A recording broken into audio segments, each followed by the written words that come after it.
ಇವತ್ತಿನ ಜ್ಞಾನವನ್ನು ಕೊಡೋದಿಕ್ಕೆ ಶ್ರೀಮತಿ ಮೀನಾ ಮೇಡಮ್ ಆಗಮಿಸಿದ್ದಾರೆ. ಅವರಿಗೆ ಈ ಕಾರ್ಯಕ್ರಮಕ್ಕೆ ಸ್ವಾಗತವನ್ನು ಬಯಸೋಣ. ಮೇಡಮ್ ನಮಸ್ತೆ. ಮೇಡಮ್ ಅನ್ಮ್ಯೂಟ್ ಮಾಡ್ಕೊಳ್ಳಿ.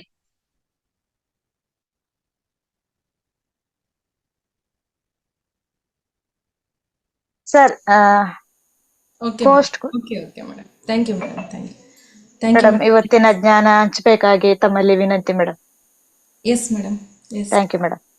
ಸೊ ಮೊದಲನೇದಾಗಿ ನಮ್ಮೆಲ್ಲರ ಗುರುಗಳಾದಂಥ ಬ್ರಹ್ಮಶ್ರೀ ಸುಭಾಷ್ ಪತ್ರಿ ಅವರಿಗೆ, ಗುರುಮಾತಾ ಸ್ವರ್ಣಮಾಲಾ ಪತ್ರಿ ಅವರಿಗೆ ನನ್ನ ನಮನಗಳನ್ನು ತಿಳಿಸ್ತಾ, ಹಾಗೆ ಈ ಕಾರ್ಯಕ್ರಮದಲ್ಲಿ ಭಾಗವಹಿಸೋದಕ್ಕಾಗಿ ನನಗೆ ಅವಕಾಶವನ್ನು ಕೊಟ್ಟಿರುವ ಮಹಾವತಾರ್ ಟೀಮ್ ಮೆಂಬರ್ಸ್ ಎಲ್ಲರಿಗೂ ಕೂಡ ನನ್ನ ಕೃತಜ್ಞತೆ ತಿಳಿಸ್ತಾ ಇದ್ದೀನಿ.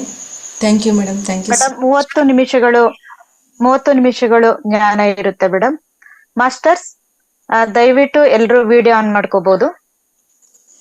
Okay madam, continue madam. 10-15 ವರ್ಗ ಮೇಡಮ್. ಹಾ ಮೇಡಮ್. ಓಕೆ ಓಕೆ, ಅರ್ಧ ಗಂಟೆ. Okay madam. Okay madam. Okay. So ಇವತ್ತು ಪತ್ರಿ ಸರ್ ಹೇಳಿರುವಂಥ ಮಿಡಲ್ ಪಾತ್, ಮಧ್ಯೆ ಮಾರ್ಗ, ಸೊ ಅನ್ನುವ ಟಾಪಿಕ್ ಬಗ್ಗೆ ನಾವು ತಿಳ್ಕೊಳ್ಳೋಣ. ಸೊ ಪತ್ರಿ ಸರ್ ಹೇಗಂದರೆ ಉಪನಿಷತ್ ಸಾರಾಂಶ ಎಲ್ಲ ಕೂಡ ಒಂದೇ ಒಂದು ಕಾನ್ಸೆಪ್ಟ್ನಲ್ಲಿ ಹೇಳಿಬಿಡ್ತಾರೆ. ಸೊ ಅಂಥ ಒಂದು ಸಿಂಪಲ್ ಆಗಿ ಇರುತ್ತೆ, ಪ್ರತಿಯೊಬ್ಬರಿಗೂ ಅರ್ಥ ಆಗುವಂಥ ರೀತಿಯಲ್ಲಿ ಇರುತ್ತೆ. ಸೊ ನಮ್ಮೆಲ್ಲ ಲೈಫ್ನಲ್ಲಿ ನಮ್ಮ ಉದ್ದೇಶ ಏನಿರುತ್ತೆ ಮೇಯ್ನ್ ಅಂತಂದರೆ, ನಾವು ಸಂತೋಷವಾಗಿ ಶಾಂತಿಯುತವಾಗಿ ಈ ಜೀವನವನ್ನು ಪಡಿಬೇಕು.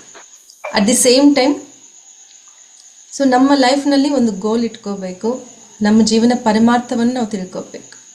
ಸೊ ಈ ಒಂದು ಹಂತದಲ್ಲಿ ನಮ್ಗೆ ಎಷ್ಟೋ ಚಾಲೆಂಜಸ್ ನಾವು ಫೇಸ್ ಮಾಡ್ತಾ ಇರ್ತೀವಿ. ಸೊ ಎಷ್ಟೋ ಕ್ವಶನ್ಸ್ ರೈಸ್ ಆಗ್ತಾ ಇರ್ತವೆ, ಯಾಕೆ, ಏನು, ಹೇಗೆ ಹೊರಗೆ ಬರೋದು ಅನ್ನೋದು. ಸೊ ಇದಕ್ಕೆ ಮೂಲ ಕಾರಣ ನಾವು ತಿಳ್ಕೋಬೇಕು.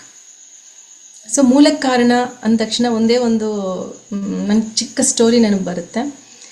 ಸೊ ಒಂದು ದೊಡ್ಡ ಪ್ಯಾಲೇಸ್ ಇರುತ್ತೆ, ರಾಜಭವನ ಅಂತ ಹೇಳ್ತಾರಲ್ವ. ಸೊ ಒಂದು ದೊಡ್ಡ ಪ್ಯಾಲೇಸ್ ಇರುತ್ತೆ, ಅದನ್ನು ಮ್ಯೂಸಿಯಂ ಆಗಿ ಕನ್ವರ್ಟ್ ಮಾಡ್ತಾ ಇರ್ತಾರೆ. ಸೊ ಆ ಮ್ಯೂಸಿಯಂನಲ್ಲಿ ಕನ್ವರ್ಟ್ ಮಾಡಬೇಕಾದ್ರೆ ಒಳಗಡೆ ಒಂದು ದೊಡ್ಡ ಮಿರರ್ ಇರುತ್ತೆ. ಆ ಮಿರರ್ನು ಬ್ರೇಕ್ ಮಾಡಲಾರ್ದಂಗೆ ಹೊರಗಡೆ ತೊಗೊಂಡು ಹೋಗಬೇಕು. ಸೊ ಹೊರಗಡೆ ತೊಗೊಂಡು ಹೋಗಬೇಕು ಅಂತಂದರೆ ಮುಖದ್ವಾರ ಈ ಮಿರರ್ಗಿಂತ ಚಿಕ್ಕದಾಗಿರುತ್ತೆ. ಸೊ ಆ ಮುಖದ್ವಾರದಿಂದ ಈ ಮಿರರ್ ತೊಗೊಂಡು ಹೋಗೋಕ್ಕೆ ಸಾಧ್ಯ ಆಗಂಗಿಲ್ಲ. ಸೊ ಏನು ಮಾಡ್ತಾರೆ ಅಂತಂದರೆ ಅವರು ಅಲ್ಲಿ ಇಂಜಿನಿಯರು ಮತ್ತು ದೊಡ್ಡವರೆಲ್ಲರೂ ಇರ್ತಾರಲ್ವ, ಎಲ್ಲ ಪ್ರಯತ್ನ ಮಾಡ್ತಾ ಇರ್ತಾರೆ. ಸೊ ಮಿರನ್ನು ಬ್ರೇಕ್ ಮಾಡಲಾರ್ದಂಗೆ ಹೊರಗೆ ಹೆಂಗೆ ತೊಗೊಂಡು ಹೋಗ್ಬೇಕು. ಸೊ ಎಲ್ಲರೂ ಯೋಚನೆ ಮಾಡ್ತಿದ್ದಾಗೆ ಒಂದು ಚಿಕ್ಕ ಮಗು ಬಂದು ಅಲ್ಲಿ ನೋಡ್ತಾ ಇರ್ತಾರೆ, ಏನಾಗಿದೆ, ಯಾಕೆ ಏನು ಯೋಚನೆ ಮಾಡ್ತಾ ಇದ್ದೀರಾ ಅಂತ ಕೇಳ್ತಾರೆ. ಸೊ ಅಲ್ಲಿರೋ ಒಬ್ಬರು ಪರ್ಸನ್ ಹೇಳ್ತಾರೆ, ಸೊ ಈ ರೀತಿ ಆ ಮಿರರ್ನು, ಕನ್ನಡಿಯನ್ನು ಹೊರಗಡೆ ತೊಗೊಂಡು ಹೋಗಬೇಕು, ಬ್ರೇಕ್ ಆಗಬಾರ್ದು ಅಂತ ಹೇಳಿ. ಮತ್ತು ತೊಗೊಂಬರುವಾಗ ಹೇಗೆ ತೊಗೊಂಬಂದಿದ್ದಾರೆ ಅಂತ ಆ ಮಗು ಕೇಳುತ್ತೆ. ಸೊ ಅಷ್ಟೇ ಅಲ್ವಾ. ಸೊ ಅಲ್ಲಿ ಬಂದಿದೆ ಅಂತಂದರೆ ಆ ದ್ವಾರ ಇನ್ನೊಂದು ಇದ್ದೇ ಇರುತ್ತೆ. ಎಲ್ಲಿಂದ ಬಂದಿದೆಯೋ ಅಲ್ಲಿಂದ ತೊಗೊಂಡು ಹೋದರೆ ಆ ಸಮಸ್ಯೆಗೂ ಪರಿಷ್ಕಾರ ಸಿಗುತ್ತೆ. ಸೊ ಅಲ್ಲಿ ಏನು ಮಾಡ್ತಾರೆ ಅಂದರೆ, ಮುಖದ್ವಾರದಿಂದ ಹೊರಗಡೆ ತೊಗೊಂಬರೋದಕ್ಕಿಂತ ಮುಂಚೆ ಇಲ್ಲಿ ಬೇರೆ ಎಲ್ಲೋ ರೂಟ್ ಇದೆ, ಅಲ್ಲಿಂದ ಬಂದಿರಬಹುದು. ಸೊ ಆ ರೂಟನ್ನು ಹುಡುಕೋಣ ಅಂತ ಎಲ್ಲ ಪ್ರಯತ್ನ ಮಾಡ್ತಾರೆ. ಸೊ ನೆಲದಲ್ಲಿ ಅಂಡರ್ಗ್ರೌಂಡ್ ಥರ ಒಂದು ರೂಟ್ ಸಿಗುತ್ತೆ, ಅವರು ಹುಡುಕ್ತಾರೆ, ಪ್ರಯತ್ನ ಮಾಡ್ತಾರೆ. ಸೊ ಹುಡುಕಿದಾಗ ಆ ಒಂದು ದ್ವಾರ ಅಂದರೆ ಬೇರೆ ಎಲ್ಲಿಂದನೋ ಒಂದು ಮಿರರ್ ತೊಗೊಂಬಂದಿರ್ತಾರಲ್ವ, ಆ ದ್ವಾರ ಸಿಗುತ್ತೆ. ಸೊ ಜಸ್ಟ್ ಲೈಕ್ ಅಂಡರ್ಗ್ರೌಂಡ್ ಥರ ಇರುತ್ತೆ. ಸೊ ಅಲ್ಲಿಂದ ಮೆಜರ್ಮೆಂಟ್ ತೊಗೊಂಡ್ರೆ ಎಕ್ಸಾಕ್ಟ್ ಆ ಮಿರರ್ ತೊಗೊಂಡು ಹೋಗೋಕ್ಕೆ ಕರೆಕ್ಟಾಗಿರುತ್ತೆ. ಸೊ ಅಲ್ಲಿನಿಂದ ಆ ಮಿರನ್ನು ಹೊರಗಡೆ ತೊಗೊಂಡು ಹೋಗ್ತಾರೆ. ಸೊ ನಮ್ಮ ಲೈಫ್ನಲ್ಲಿ ಇದು ಭಾಳ ಚಿಕ್ಕ ಕತೆ. ಸೊ ಅದರ ಮೂಲವನ್ನು ನಾವು ಹಿಡ್ಕೋಬೇಕು. ಸೊ ಎಲ್ಲಿನಿಂದ ಬಂದಿದೆಯೋ ಸಮಸ್ಯೆಗಳು, ಅಲ್ಲಿನಿಂದನೇ ನಾವು ಪರಿಷ್ಕಾರ ತಗೋಬೇಕು. ಸೊ ಸಮಸ್ಯೆ ಅನ್ನೋದು ಹೇಗಿರುತ್ತೆ, ಎಲ್ಲಿಂದ ಇರುತ್ತೆ, ಆ ಸಮಸ್ಯೆ ಪರಿಷ್ಕಾರ ಅಂತ ಹೇಳಿ ಸೊ ಈ ಕಾನ್ಸೆಪ್ಟ್ನಲ್ಲಿ ತುಂಬ ಚೆನ್ನಾಗಿ ಎಕ್ಸ್ಪ್ಲೇನ್ ಮಾಡ್ತಾರೆ ಸರ್. ಸೊ ಮಿಡಲ್ ಪಾತ್ ಅಂತ ಹೇಳ್ತೀವಿ. ಪಿರಮಿಡ್ ಮಾಸ್ಟರ್ಸ್ ಹೇಗಿರಬೇಕು ಅಂತ ಇಲ್ಲಿ ಫಸ್ಟ್ ಅವ್ರು ತಗೊಂಡು ಹೋಗ್ತಾರೆ ಆ ಟಾಪಿಕ್ನ. ಸೊ ಪಿರಮಿಡ್ ಮಾಸ್ಟರ್ಸ್ ಅಂದ ತಕ್ಷಣ ನಮಗೆ ಸೊ ನಾನು ತುಂಬ ಗ್ರೇಟ್ ಅನ್ನೋ ಒಂದು ಫೀಲಿಂಗ್ನಲ್ಲಿ ಇರ್ತೀವಿ. ಸೊ ಫಾರ್ ಎಕ್ಸಾಂಪಲ್ ಅದು ತಪ್ಪು ಅಂತ ಹೇಳ್ತಾರೆ.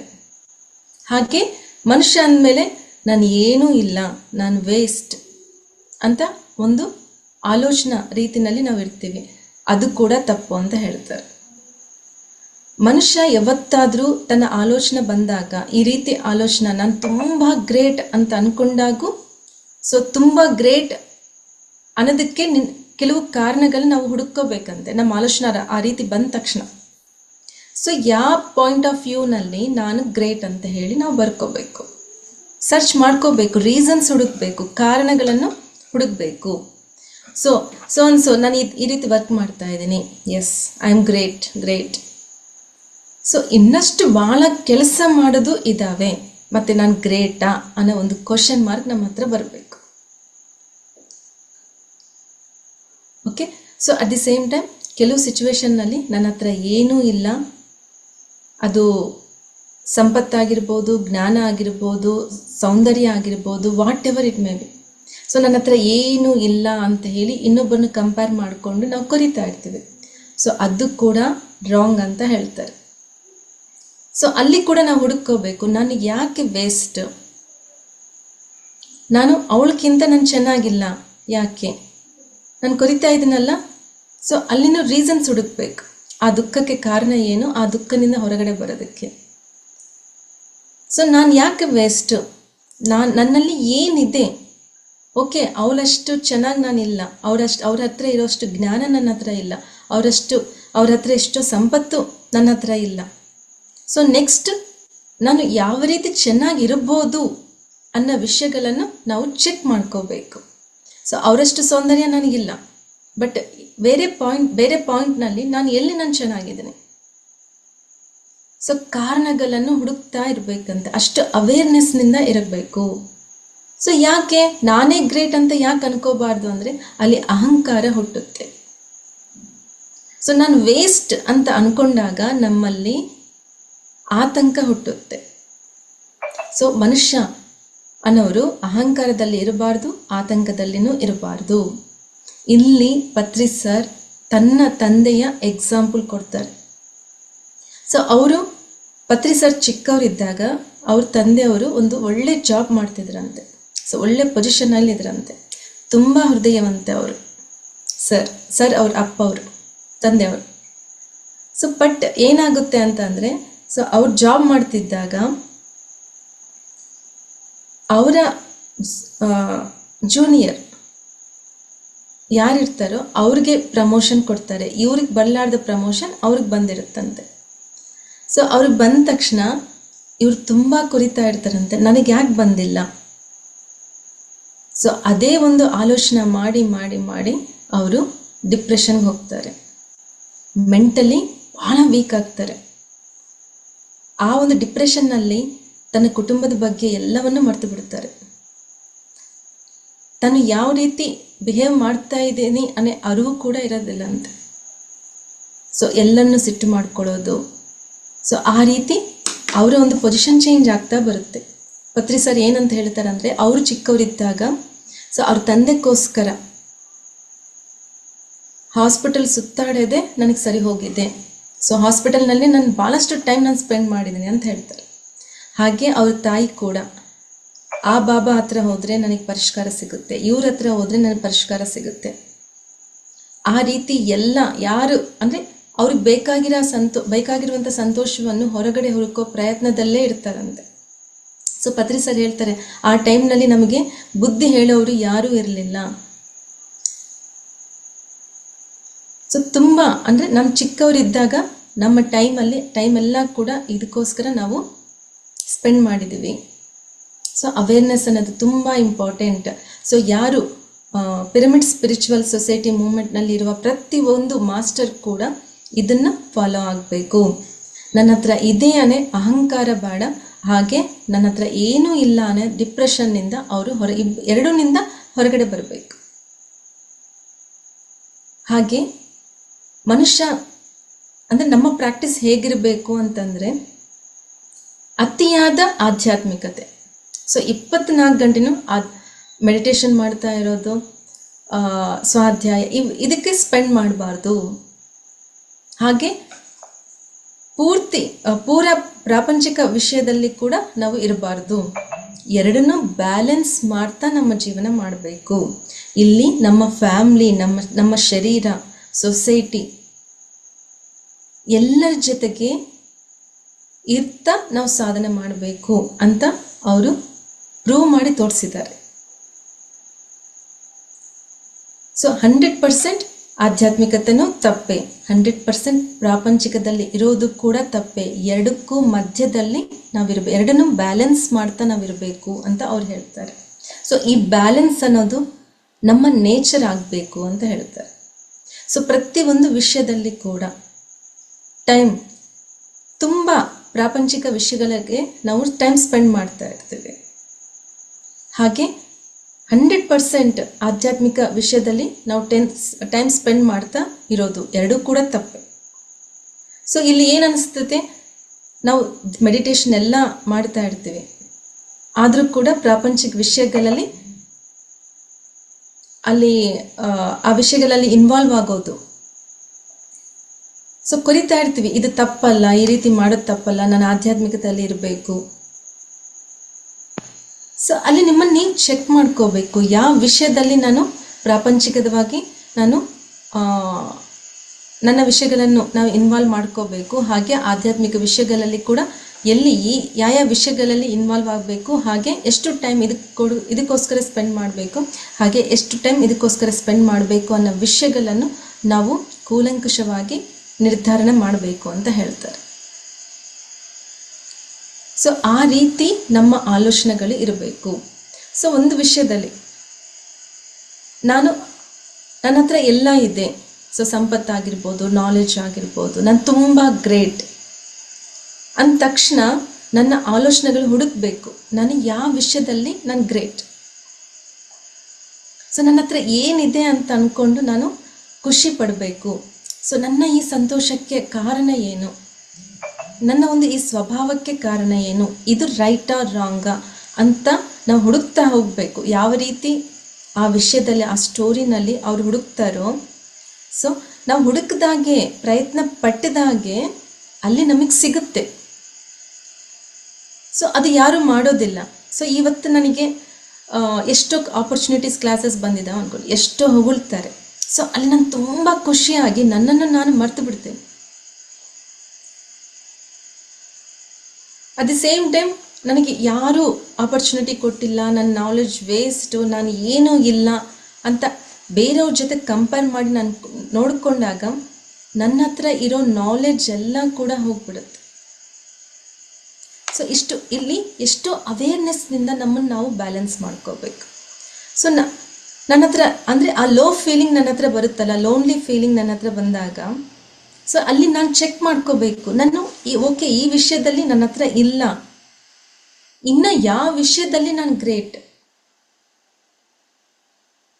ಸೊ ನಾವು ಯಾವತ್ತು ಪ್ರಯತ್ನ ಮಾಡ್ತೀವೋ, ಹುಡುಕೋದು ಸ್ಟಾರ್ಟ್ ಮಾಡ್ತೀವೋ, ಆಟೋಮ್ಯಾಟಿಕ್ಕಾಗಿ ಅದಕ್ಕೆಲ್ಲವೂ ಕೂಡ ನಮಗೆ ಗೊತ್ತಾಗುತ್ತೆ, ನಾನು ಯಾವ ವಿಷಯದಲ್ಲಿ ನಾನು ಚೆನ್ನಾಗಿದ್ದೀನಿ, ಸೊ ನಾನು ಯಾವ ವಿಷಯದಲ್ಲಿ ನನ್ನನ್ನು ನಾನು ಪ್ರೂವ್ ಮಾಡ್ಕೋಬೋದು ಅನ್ನೋ ವಿಷಯಗಳು ನಮಗೆ ಯಾವಾಗ ಗೊತ್ತಾಗುತ್ತೆ ಅಂತಂದರೆ ನಾವು ಪ್ರಯತ್ನ ಮಾಡಿದಾಗ. ಸೊ ಒಬ್ಬರು ಓಕೆ ನನ್ನ ಹತ್ರ ಜಾಬ್ ಇಲ್ಲ, ನನ್ನ ಬಿಸ್ನೆಸ್ ಸಕ್ಸಸ್ ಆಗ್ತಾ ಇಲ್ಲ, ಪ್ರಯತ್ನ ಮಾಡಬೇಕು ಆ್ಯಸ್ ಎ ಮೆಡಿಟೇಟರ್. ಸೊ ಈ 1 ಮಂತ್ ನನಗೆ ಯಾವ ಜಾಬ್ ಇಲ್ಲ, ಸೊ ನಾನು ಏನು ಮಾಡಬೇಕು? So it's time to meditate. ಇದು ನಮಗೊಂದು ಅವಕಾಶ, ಮೆಡಿಟೇಷನ್ ಮಾಡೋದಕ್ಕಾಗಿ ಒಂದು ಅವಕಾಶ ಬಂದಿದೆ. ಸೊ ನೇಚರ್ ಕಂಪ್ಲೀಟ್ ಸರೆಂಡರ್ ಆಗ್ರಿ. ನನಗೆ ಒಳ್ಳೆ ಜಾಬ್, ನೀವು ಮನಸ್ಸು ಬಿಚ್ಚಿ ನೀವು ಹೇಳಿದಾಗ ಇಡೀ ಯೂನಿವರ್ಸ್ ನಿಮಗೆ ಕೊಡೋದಕ್ಕೆ ಸಿದ್ಧವಾಗಿರುತ್ತೆ. ನೀವು ಕೇಳಬೇಕು, ಓಪನ್ ಆಗಿ ಕೇಳಬೇಕು, ನನಗಿದು ಬೇಕು ಅಂತ. ಆ ಯೂನಿವರ್ಸ್ನಲ್ಲಿ ಸಂಪೂರ್ಣ ಪ್ರತಿಯೊಂದು ಅಬಂಡೆಂಟ್ ಆಗಿದೆ. ಒಂದು ಸಂಪತ್ತಾಗಿರ್ಬೋದು, ಒಂದು ರಿಲೇಷನ್ಶಿಪ್ ಆಗಿರ್ಬೋದು, ಹಾಗೆ ಟೈಮ್ ಕೂಡ. ನನ್ನ ಹತ್ರ ಟೈಮ್ ಇಲ್ಲ ಅಂತ ಹೇಳ್ತಾ ಇರ್ತೀವಿ ಪ್ರತಿಯೊಂದು ವಿಷಯದಲ್ಲಿ. 3 hours ಕೂತ್ಕೊಂಡು ಧ್ಯಾನ ಮಾಡಿರಿ ಅಂದರೆ ಟೈಮ್ ಇಲ್ಲ ಅಂತ ಹೇಳ್ತೀವಿ. ಅದೇ ಒಂದು ಫಿಲಿಂಗ್ ಹೋಗಬೇಕಾದ್ರೆ ಸೊ ಆರಾಮಾಗಿ 3 ಅವರ್ಸ್ ನಾವು 3.5 ಅವರ್ಸ್ ಕೂಡ ನೋಡ್ತೀವಿ. ಸೊ ಇಲ್ಲಿ ನಮ್ಮನ್ನು ನಾವು ಚೆಕ್ ಮಾಡ್ಕೋಬೇಕು. ಟೈಮ್ ಸಿಕ್ಕಿದೆ ಅಂತ ಅನ್ಕೊಂಡು ಭಾಳಷ್ಟು ಹೆಣ್ಮಕ್ಕಳು ಅವರ ಟೈಮ್ನ ಯಾವ ರೀತಿ ಯೂಸ್ ಮಾಡ್ಕೊತಾ ಇದ್ದಾರೆ ಅಂದರೆ ಇದು ಒಂದು ಅಡಿಕ್ಷನ್ ಆಗಿಬಿಟ್ಟಿದೆ. ಮೊಬೈಲ್ ಇಲ್ಲ ಟಿ ವಿ ಸೀರಿಯಲ್ಸ್. ಸೊ ಇಲ್ಲ ಅಂತಂದರೆ ಅವರು ಲೋನ್ಲಿ ಆಗಿರೋದಕ್ಕೆ ಆಗ್ತಾ ಇಲ್ಲ, ಒಬ್ಬರೇ ಆಗಿ ಇರೋಕೆ ಆಗ್ತಾ ಇಲ್ಲ. ಸೊ ಅದಕ್ಕೋಸ್ಕರ ಏನು ಮಾಡ್ತಾರೆ ಅಂದರೆ ಒಂದು ಶಾಪಿಂಗ್. ಸೊ ಲೋ ಫೀಲಿಂಗ್ ಆದ ತಕ್ಷಣ, ನನ್ನ ಹತ್ರ ಏನಿಲ್ಲ ಅನ್ನೋ ಒಂದು ಲೋ ಫೀಲಿಂಗ್ ಆದ ತಕ್ಷಣ ಇವೆಲ್ಲವನ್ನು ಒಂದು ಟಿ ವಿ ಆಗಿರ್ಬೋದು, ಒಂದು ಶಾಪಿಂಗ್ ಆಗಿರ್ಬೋದು. ಸೊ ಯಾರಾದರೂ ನನಗೆ ಟೈಮ್ ಸಿಕ್ಕಿದೆ, ಒಂದು ಒಳ್ಳೆ ಪುಸ್ತಕ ಓದೋಣ, ಈ ಜ್ಞಾನವನ್ನು ಎಷ್ಟು ಜನಕ್ಕೆ ಹಂಚ್ಕೋಬೇಕು. ಸೊ ಇಂಥ ಆಲೋಚನೆಗಳು ಯಾವಾಗ ಬರುತ್ತೆ? ಸೊ ನಿಜವಾಗ್ಲೂ ಅವು ಬಂದಿದೆ ಅಂತಂದರೆ ಅವರು ಗ್ರೇಟ್. ಸೊ ಪ್ರತಿಯೊಬ್ಬರು ಕೂಡ ಟೈಮ್ ಅಂದರೆ ನಿಮ್ಗೆ ಜ್ಞಾನ ಅಂದರೆ ಏನಂತ ಹೇಳ್ತಾರೆ ಅಂದರೆ ಪತ್ರಿ ಸರ್, ಜ್ಞಾನವನ್ನು ಹುಡುಕೋ ಪ್ರಯತ್ನ ಮಾಡಬೇಕಂತೆ, ಅಜ್ಞಾನವನ್ನು ಹುಡುಕೋ ಪ್ರಯತ್ನ ಮಾಡಬಾರ್ದು. ನಮ್ಮ ಆಲೋಚನೆಗಳು ಯಾವಾಗಲೂ ಜ್ಞಾನದ ಕಡೆ ಪಯಣ ಮಾಡಬೇಕು. ಅದು ಕೂಡ ಇಷ್ಟಪಟ್ಟು ಮಾಡಬೇಕು, ಕಷ್ಟಪಟ್ಟು ಯಾವುದು ಮಾಡಬಾರ್ದು.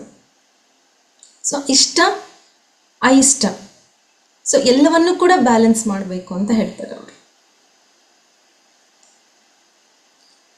ಸೊ ಇನ್ನೂ ಏನಂತಂದರೆ ಪ್ರತಿಯೊಬ್ಬರಿಗೂ ಆಕ್ಸೆಪ್ಟೆನ್ಸ್ ಬೇಕು. ಸೊ ನನ್ನ ಪರಿಸ್ಥಿತಿ ಹೇಗಿದೆ, ನೀವು ಸಂಪತ್ತು ಇರಲಾರ್ದಂಗೆ ಇರ್ಬೋದು, ನಿಮ್ಮ ಹತ್ರ ಸೌಂದರ್ಯ ಇರಲಾರ್ದಂಗೆ ಇರ್ಬೋದು, ಇಲ್ಲ ನಿಮ್ಮ ಹತ್ರ ಜ್ಞಾನ ಇರಲಾರ್ದಂಗೆ ಇರ್ಬೋದು, ನೀವು ಓದಿಲ್ಲ ಅಂತ ಆಗಿರ್ಬೋದು, ನಿಮ್ಮ ಹತ್ರ ಜಾಬ್ ಇಲ್ಲ ಅಂತ ಆಗಿರ್ಬೋದು. ಫಸ್ಟ್ ಆ ಸಿಚುವೇಶನ್ ನಾವು ಆಕ್ಸೆಪ್ಟ್ ಮಾಡಬೇಕು ಅಂತ ಹೇಳ್ತಾರೆ. ಸೊ ಆಕ್ಸೆಪ್ಟ್ ಮಾಡಿಕೊಂಡಾಗ, ಸೊ ನನ್ನ ಹತ್ರ ಇದು ಇಲ್ಲ, ಓಕೆ, ಸೊ ನೆಕ್ಸ್ಟ್ ನಾನು ಯಾವ ರೀತಿ ಇದರಿಂದ ನಾನು ಹೊರಗಡೆ ಬರಬೇಕು. ಖುಷಿ ಪಡೋದಕ್ಕೆ ಸೋ ಮೆನಿ ರೀಸನ್ಸ್ ಇರ್ತವೆ, ಬಟ್ ಅದನ್ನು ಬಿಟ್ಟು ನಾವು ನಮ್ಮ ಹತ್ರ ಏನಿಲ್ಲವೋ ಅದ್ರ ಕಡೆ ಗಮನ ಕೊಡ್ತೀವಿ. ಸೊ ಯೂನಿವರ್ಸಲ್ ಲಾ ಏನು? ಸೊ ನೀವೆಷ್ಟು ಕೊಡ್ತೀರೋ ಅಷ್ಟೇ ಅಲ್ಲಿಂದ ಬರುತ್ತೆ, 10 ಟೈಮ್ಸ್ ಬರುತ್ತೆ. ಸೊ ಒಂದು ಓಪನ್ ಪ್ಲೇಸ್ನಾಗ ಹೋಗಿ ನಾವು ಜೋರಾಗಿ ಕೂಗಿದ್ರೆ ಏನಾಗುತ್ತೆ? 7 ಟೈಮ್ಸ್ ಎಕೋಸ್ ಬರುತ್ತೆ. ಇದನ್ನು ಅಷ್ಟೇ, ಯೂನಿವರ್ಸಲ್ ಲಾ ಇದು. ಸೊ ಆ ಯೂನಿವರ್ಸ್ಗೆ ನನಗಿದು ಇದು ಬೇಕು ಅಂತ ನೀವು ತಿಳ್ಕೊಂಡಾಗ 10 ಟೈಮ್ಸ್ ಆಟೋಮ್ಯಾಟಿಕ್ಕಾಗಿ ಬರುತ್ತೆ.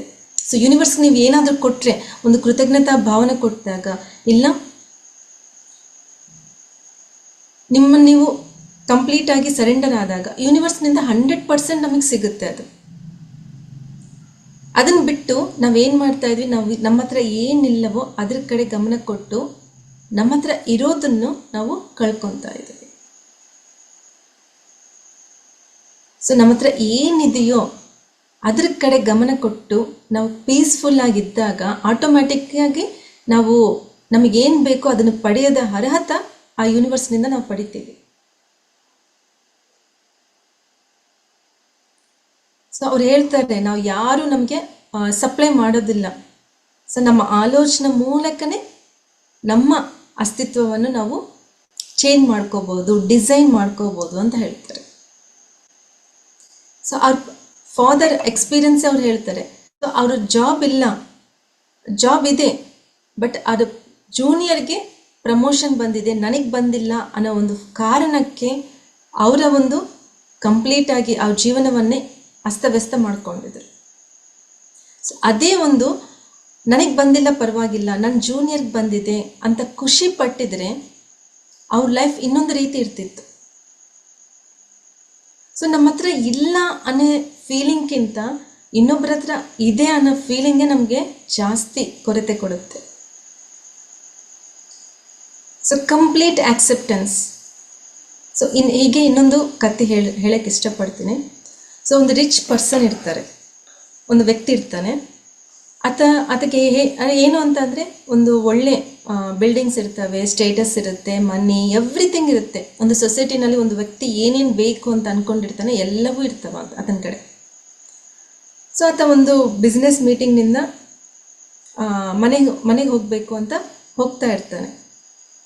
ಸೊ ಆ ದಾರಿಯಲ್ಲಿ ಆಲೋಚನೆ ಹೇಗಿರ್ತವೆ ಅಂತಂದರೆ ನೆಕ್ಸ್ಟ್ ಮನೆಗೆ ಹೋಗಬೇಕು, ವೈಫ್ನ ಒಂದು ಫ್ಯಾಮಿಲಿ ಮೆಂಬರ್ಸ್ನ ಮೀಟ್ ಆಗಬೇಕು, ನೆಕ್ಸ್ಟ್ ಇನ್ನೊಂದು ಮೀಟಿಂಗ್ ಇದೆ, ಬಿಸ್ನೆಸ್ ಯಾವ ರೀತಿ ಸಕ್ಸಸ್ ಮಾಡ್ಕೋಬೇಕು. ಸೊ ಇದೇ ಆಲೋಚನೆಗಳಿಂದ ಹೋಗ್ತಾ ಇರ್ತಾನೆ. ತುಂಬ ರಾತ್ರಿ ಕತ್ಲಾಗಿರುತ್ತೆ. ಸೊ ಅವ್ರು ಏನು ಮಾಡ್ತಾರೆ ಅಂತಂದರೆ ವಾಶ್ರೂಮ್ ಹೋಗಬೇಕು ಅಂತ ಹೇಳಿ ಯಾವ ಪ್ಲೇಸ್ ಅದು ಏನೂ ಗೊತ್ತಿಲ್ಲ, ಓಪನ್ ಪ್ಲೇಸ್ ಇದೆ, ಮೊಬೈಲಲ್ಲಿ ಬಿಟ್ಟು ಕಾರ್ ಡೋರ್ ಕ್ಲೋಸ್ ಮಾಡಿ ಆ ಕಡೆ ಒಂದು ಗ್ರಾಸ್ ಇರುತ್ತೆ, ಕನ್ನಡದಲ್ಲಿ ಏನಂತಾರೆ ಗಡ್ಡಿ, ಸೊ ಇರುತ್ತೆ. ಸೊ ಆ ಕಡೆ ಹೋಗಿ ನೇಚರ್ ಹೋಗಬೇಕು ಅಂತ ಅಲ್ಲಿ ಹೋಗ್ತಿದ್ದಾಗೆ ಒಂದು ಲೋಯ ಇರುತ್ತೆ, ಅದ್ರೊಳಗೆ ಬಿದ್ದು ಬಿಡ್ತಾರೆ ಅವರು. ಸೊ ಬೀಳಬೇಕಾದ್ರೆ ಅವ್ರಿಗೆ ಕೈಗೆ ಒಂದು ಹಗ್ಗ ಥರ ಏನೋ ಸಮಥಿಂಗ್ ಸಪೋರ್ಟ್ ಸಿಗುತ್ತೆ, ಅದನ್ನು ಹಿಡ್ಕೊಂಡ್ಬಿಡ್ತಾರೆ. ತುಂಬ ಕತ್ಲಾಗುತ್ತೆ. ಸೊ ಅದು ಎಷ್ಟು ಡೆಪ್ತ್ ಇದೆ ಅಂತ ಗೊತ್ತಾಗಲ್ಲ ಅದಾಗೆ. ಸೊ ಎಲ್ಲಿದ್ದೀನ ಅಂತ ಗೊತ್ತಾಗಲ್ಲ, ಆ ಪ್ಲೇಸು ಅವ್ರಿಗೆ ಪರಿಚಯ ಇಲ್ಲ. ಮೇಲೆ ನೋಡ್ತಾರೆ ಆಕಾಶದಲ್ಲಿ ಸ್ಟಾರ್ಸ್ ಕಾಣಿಸಂಗಿಲ್ಲ, ಏನೂ ಕಾಣಿಸಂಗಿಲ್ಲ. ಕೆಳಗಡೆ ನೋಡ್ತಾರೆ, ಎಷ್ಟು ಕೆಳಗಡೆ ಹಾವಿದಾವೋ ನೀರಿದೆನೋ ಏನೂ ಗೊತ್ತಾಗಲ್ಲ. ಆಯಿತು ನನ್ನ ಲೈಫ್ ಇದು, ಎಲ್ಲಿದ್ದೀನಿ, ಹೇಗೆ, ಜೋರಾಗಿ ಕೂಗ್ತಾ ಇರ್ತಾನೆ, ನಾನು ಸೋ ಕಂಪ್ನಿ ಮ್ಯಾನೇಜರ್ ನಾನು, ಸೊ ನನ್ನ ಹತ್ರ ಇಷ್ಟು ಸಂಪತ್ತಿದೆ, ನನ್ನ ಯಾರಾದರೂ ಕಾಪಾಡಿ, ನಾನು ಇಲ್ಲಿ ಬಿದ್ದುಬಿಟ್ಟಿನಿ ಅಂತ ಹೇಳಿ ಜೋರಾಗಿ ಕೂಗ್ತಾ ಇರ್ತಾರೆ. ಯಾರೂ ಬರೋದಿಲ್ಲ. ಸೊ ಅವ್ರು ಎಷ್ಟೆಷ್ಟು ಪ್ರಯತ್ನ ಮಾಡ್ತಾರೆ ಮೇಲೆ ಹೋಗೋಕ್ಕೆ, ಅಷ್ಟೆಷ್ಟು ಡೌನ್ ಹೋಗ್ತಾ ಇರ್ತಾರೆ. ಆ ಸಪೋರ್ಟ್ ಅವ್ರಿಗೆ ಸಿಕ್ಕಿರೋ ಹಗ್ಗ ಅದು ಏನಿರ್ತೈತಲ್ಲ ಸಪೋರ್ಟು ಲೂಸ್ ಆಗ್ತಾ ಇರುತ್ತೆ. ಸೊ ಫೈನಲಿ ಇದು ಏನು ಪ್ರಯೋಜನ ಇಲ್ಲ, ಕಂಪ್ಲೀಟಾಗಿ ಅದು ಕೆಳಗೆ ಹೋಗ್ಲಾರ್ದಂಗೆ ನಾನು ಹಿಡ್ಕೋಬೇಕು, ಕದಲಾಗಬಾರ್ದು ಅಂತ ಹೇಳಿ ಅದನ್ನೇ ಹಿಡ್ಕೊಂಡು ಸೈಲೆಂಟಾಗಿ ನಿಂತು ಬಿಡ್ತಾರೆ. ಅಳು ಬರ್ತಾ ಇರುತ್ತೆ, ಕಣ್ಣೀರು, ಅವರು ಒರೆಸ್ಕೊನೆಗೂ ಕೈ ಸಪೋರ್ಟ್ ಇಲ್ಲ. ಸೊ ಆ ರೀತಿ ಕಂಪ್ಲೀಟಾಗಿ ಇನ್ನು ಹಾಗೆ ನಿಂತ್ಕೊಂಡ್ರೆ ಅರ್ಲಿ ಮಾರ್ನಿಂಗ್ ಯಾರಾದರೂ ಬರ್ಬೋದು, ಬೆಳಿಗ್ಗೆ ಯಾರಾದರೂ ಬರ್ಬೋದು, ಅಲ್ಲಿವರೆಗೂ ನಾನು ಈ ಸಪೋರ್ಟ್ ಇಟ್ಕೊಳ್ಳೋಣ ಅಂತ ಹೇಳಿ ಪ್ರಯತ್ನ ಮಾಡ್ತಾ ಇರ್ತಾರೆ. ಸೊ ಸ್ವಲ್ಪ ಇದು ಮಾಡಿದರೆ ಸಾಕು, ಇನ್ನು ಕೆಳಗೆ ಹೋಗ್ತಾ ಇರ್ತಾರೆ. ಸೊ ಎಷ್ಟು ಪ್ರಯತ್ನ ಮಾಡ್ತಾನೆ, ಅಲ್ಲೇ ಸ್ಟೇಬಲ್ ಆಗಿಡಬೇಕು ಅಂತ ಎಷ್ಟು ಪ್ರಯತ್ನ ಮಾಡ್ತಾ ಇರ್ತಾನೆ. ಅದನ್ನು ಹಿಡ್ಕೋಬೇಕಂದ್ರೆ ತುಂಬ ಶಕ್ತಿ ಬೇಕಾದಾಗೆ. ಆ ಶಕ್ತಿ ಕಡಿಮೆ ಆಗ್ತಾ ಬರ್ತಾ ಇದೆ. ಸುತ್ತ ನೋಡಿದರೆ ಆ ಕತ್ಲ ನೋಡಿದಾಗ ಆ ಭಯ ಜಾಸ್ತಿ ಆಗ್ತಾ ಇರುತ್ತೆ, ತುಂಬ ಸುಸ್ತಾಗ್ತಾ ಇರುತ್ತೆ. ಸೊ ಕಂಪ್ಲೀಟಾಗಿ ಸರೆಂಡರ್ ಆಗಿಬಿಡ್ತಾನೆ. ಇದು ನನ್ನ ಕೊನೆ ಟೈಮ್ ಬಂದಿದೆ ಅಂತ ಹೇಳಿ, ಲಾಸ್ಟ್ ಮೂಮೆಂಟ್ಸ್ ಇವು ಅಂತ ಹೇಳಿ ಸೈಲೆಂಟಾಗಿ ಧ್ಯಾನ ಸ್ಥಿತಿಗೆ ಹೋಗ್ಬಿಡ್ತಾನೆ. ಅಥವಾ ಧ್ಯಾನ ಅನ್ನೋದು ಗೊತ್ತಿಲ್ಲ, ಬಟ್ ಆ ಪರಿಸ್ಥಿತಿನಲ್ಲಿ ಸೊ ಕಂಪ್ಲೀಟಾಗಿ ಸರೆಂಡರ್ ಆಗಿಬಿಡ್ತಾನೆ ಆ ಪರಿಸ್ಥಿತಿಗೆ. ಸೊ ಆಯಿತು ನನ್ನ ಕತೆ ಅಂತ ಕಂಪ್ಲೀಟ್ ಸೈಲೆನ್ಸ್. ಇನ್ನು ಎಷ್ಟು ಹತ್ತಿದ್ರು ಯಾರಾದರೂ ಸಮಾಧಾನ ಮಾಡೋರಿದ್ರೆ ತಾನೇ ಅಳೋದು. ಸೊ ಅಳ್ತರೂ ಕೂಡ ಪ್ರಯೋಜನ ಇಲ್ಲ. ಸೊ ಕಂಪ್ಲೀಟ್ ಧ್ಯಾನ ಸ್ಥಿತಿಗೆ ಹೋಗ್ಬಿಡ್ತಾನೆ. ಆ ಧ್ಯಾನ ಸ್ಥಿತಿಗೆ ಹೋದಾಗ ಸೊ 3 ಸಿಚುವೇಶನ್ಸ್ ಅವ್ರ ಲೈಫ್ನಲ್ಲಿ ಆಗಿರುವಂಥ 3 ಸಿಚುವೇಶನ್ ನೆನಪು ಬರ್ತದೆ. ಸೊ ಫಸ್ಟ್ ಅವ್ರ ತಾಯಿ ತೀರ್ಕೊಂಡಿರ್ತಾರಂತೆ. ಆ ಸಮಯದಲ್ಲಿ ಬಿಸ್ನೆಸ್ ಮೀಟಿಂಗ್ ಅಂತ ಹೇಳಿ ಅವ್ರು ಫಾರಿನ್ನಾಗಿರ್ತಾರೆ. ತಾಯಿ ನೋಡೋದಕ್ಕಾಗಿ ನನಗೆ ಬರೋ ಟೈಮ್ ಇದ್ದಿಲ್ಲ.